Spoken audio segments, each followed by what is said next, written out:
नमस्कार साथियों, मिधांस की कहानियाँ यूट्यूब चैनल में आपका हार्दिक स्वागत है। आज मैं आपको बताऊंगा कुरुक्षेत्र के बाद दुशाला का क्या हुआ। 100 भाइयों की बहन दुशाला युयुत्स और पांडव की भी एकमात्र बहन थी। इस प्रकार एक स्थान पर रहने वाले सभी भाइयों में उसके 106 भाई थे। वह सत्तारूढ़ राजा धृतराष्ट्र की इकलौती बेटी थी और उसका विवाह सिंधु और सुवेरा के राजा जयद्रथ से हुआ था। जैसा कि हम सभी जानते हैं, महाभारत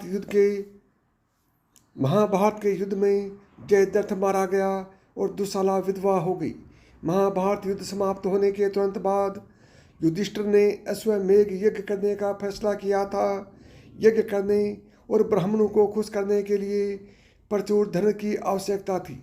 पांडव ने एक अलविदा युग के राजा मारुत के सोने और हीरे को प्राप्त किया, जैसा कि वेदव्यास द्वारा सलाह दी गई थी, जो अर्जुन द्वारा अश्वमेध यज्ञ से प्रारंभ की पवित्र घोड़े। अर्जुन और उसकी सेना के साथ कई राज्यों का दौरा करते थे। जो कोई भी घोड़े को पकड़ता था, वह बचाव के एक इशारे के रूप में अर्जुन से निपटता है। महाभारत युद्ध के बाद अधिकांश राज्यों में युवा राजाओं की अगली पीढ़ी का शासन था, जिनके पिता और वरिष्ठ नागरिक महाभारत युद्ध में मारे गए थे।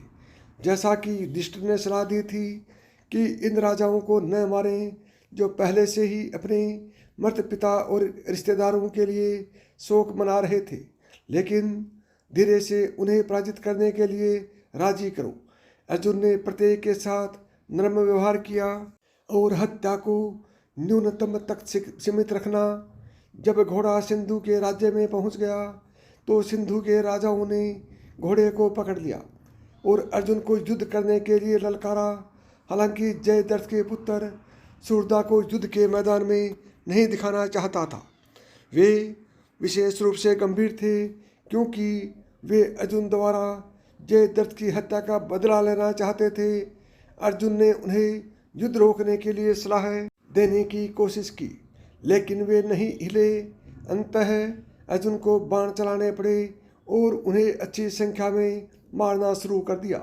उस समय दुशाला अपने बहुत छोटे पोते के साथ पहुंची और अर्जुन से आगे की लड़ाई रोकने की गुहार लगाई। उन्होंने बताया कि उनके बेटे और उनके भव्य बच्चे के पिता सुरधा यह सुनकर मर गए कि अर्जुन एक अश्वमेध घोड़े के साथ आ रहे हैं। वह अपने पिता को खोने के संबंध में पहले से ही दुखी था और अर्जुन का आगमन उसके साथ सामना करने के लिए बहुत अधिक था। जीवन उससे निकल गया जब उसने सुना कि अर्जुन भी वहीं आ रहा है। दुशाला ने अपने भाई से कहा कि हालांकि उसके दादा ने पांडवों के साथ गलत किया है, लड़का निर्दोष है और युद्ध को अब कम से कम रोक दिया जाए। दुशाला ने सिंधु योद्धाओं से अन्य राज्यों के लिए रवाना हो गए।